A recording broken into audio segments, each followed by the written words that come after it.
People then, please believe me when I tell you that this little box right here is a whole desktop PC, cuz. Yes, what's good people? It's your boy Jamo. Now we're out here with the MSI CUBI mini desktop PC. Now before I go any further, you know I gotta shout out the guys at MSI for hooking this up for review. Now let me show you what I go on for it. It's hella small, as you can see.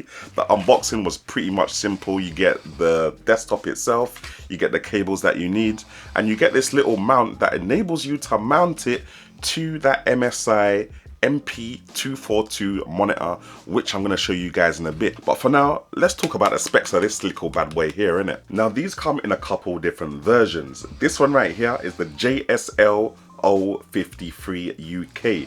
Now what that means for you guys is that this one comes with a Pentium N6000 processor, 4 GB of RAM and 128 GB of storage. Wi-Fi 6 chip in there as well, fam. Now in terms of ports and I/O, we got two USB 3.2 on the front. This kind of looks like some kind of infrared reader, but I don't know what it does.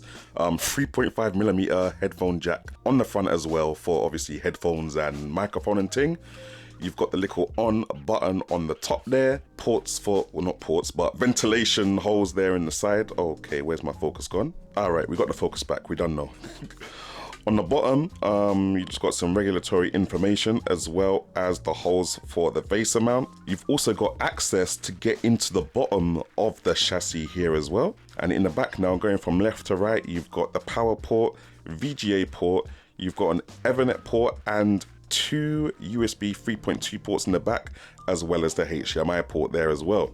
So it's pretty much simple on the outside, but let me show you what I go on the inside. Now this is where the thing caught me by surprise, fam. Imagine you can actually screw off the bottom and upgrade the RAM and the SSD, fam.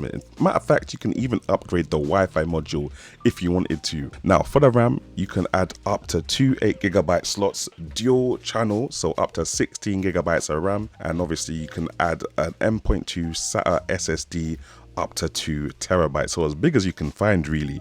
So yeah, for this price at this entry level, that's not bad in terms of upgradability. You've also got the Wi-Fi module underneath the SSD slot too, fam. So yeah, everything is nice and accessible. One thing I ain't showed you guys yet is this little VESA mount, and I got confused when I first saw it because I was thinking, why would I want to hang up something so small on the wall? And then it occurred to me, fam, this little VESA mount thing is meant so you can hang the desktop on the back of a monitor, fam. So imagine now I've got the MP242 MSI monitor here, and you can literally slap this miniature desktop on the back of a monitor and turn it into an all-in-one PC thing, you understand?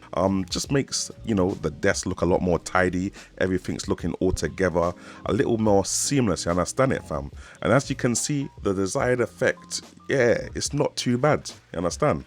Right, so guys, I'm not gonna lie, it's not the neatest setup when you're looking at it from the back here, but this is what man has got going on. Now back there you can see all the ports on the right hand side, and on the left hand side you can see the front of the device. And yeah, it does look messy from behind, but obviously when you turn the thing around, if I had a wireless keyboard it would have been a bit better, but you turn the thing around, fam, simplicity, is it? Let's center that a bit. Yeah. Look at the simplicity, fam. Oh my days.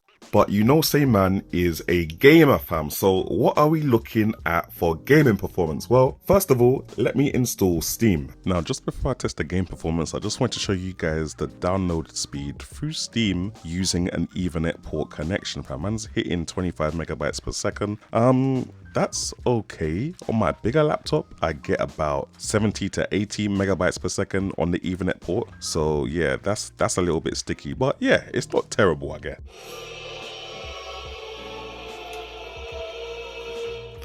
All right, let's try go. One-handed coat of the lamb. We're about to get it.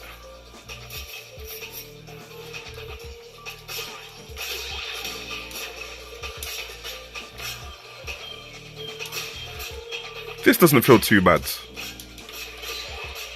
Yeah. I guess this can work.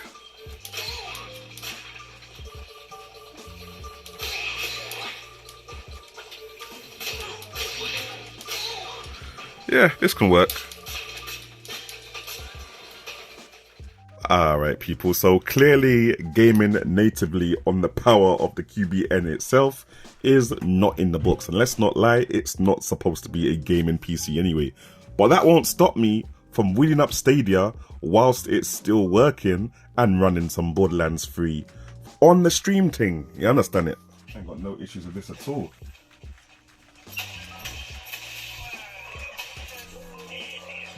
Hey.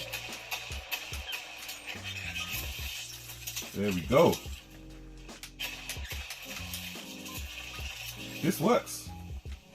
Now, in terms of performance, it's not doing too bad in terms of like normal web browsing and stuff. Like I can open my Google Chrome, widescreen that obviously, open whatever tabs man needs. I've already got a tab open here. Yeah, switches between window to window calmly. If I click into something, pretty much plays without any issues at all, fam. No lag on the system itself, even if I'm like flinging windows all about the place. The screen I've got it plugged into is a 1080p thing, 75 Hz anyway. It seems to recognize that. Let me just see if it knows Wagwan. Let me go into settings. Just gonna show you this calmly so you can see there's no tricks, fam. This is not an advert. I'm just showing you what it is, fam. Select 75 Hz. Let's see what I go on here. There we go. Keep changes. Boom. 1080p, 75 Hz, 8-bit RGB. It's not having any issues, fam. So as far as web browsing goes, it's pretty much able to do what exactly it needs to do. Even if you need to do like a little split screen thing like that, we're all nice, fam. Now, in terms of my impressions of this thing, I'm not gonna lie, upon hearing of it first, hearing the specs, that 4GB of RAM, the Pentium processor, I wasn't too impressed, especially with the stuff that I'm used to. But bearing in mind, it's an entry-level device. It's small enough to fit in any setup, yeah? Furthermore, it's upgradable, so if you do want to slap 16GB of dual channel RAM in there, you want to slap the 2TB SSD in there, you can do that, fam. And I do like that upgradability. It means that you can literally buy the bare bones model and upgrade it however you want. As you saw, in terms of word processing, handling Chrome, web browsing, all them kind of things there, you're good to go, fam. All that kind of low level stuff, innit? Even 2.2 game streaming on Google Stadia and Nvidia GeForce Now, definitely possible with the strong Wi-Fi 6 chip that's in there, and obviously with an Ethernet connection. However, for me personally, you know, say man is doing the YouTube thing, man's doing the video gaming thing, I want to be able to do that natively on my device, you understand it? So for me now, because I can't really play my big boy games on it, yeah, man can't play Kena Bridge of Spirits on there at all. Unless man is doing the game streaming thing, man cannot really do 4K video editing at a decent pace on there. And for a content creator like myself, yeah, it's not hitting it. But for everyone that is not a content creator, people that are consuming content, people that are just chilling, they just want it as their work PC, maybe a little PC for their children, fam, it defo does jobs, fam. It hits that market hard, especially at the press.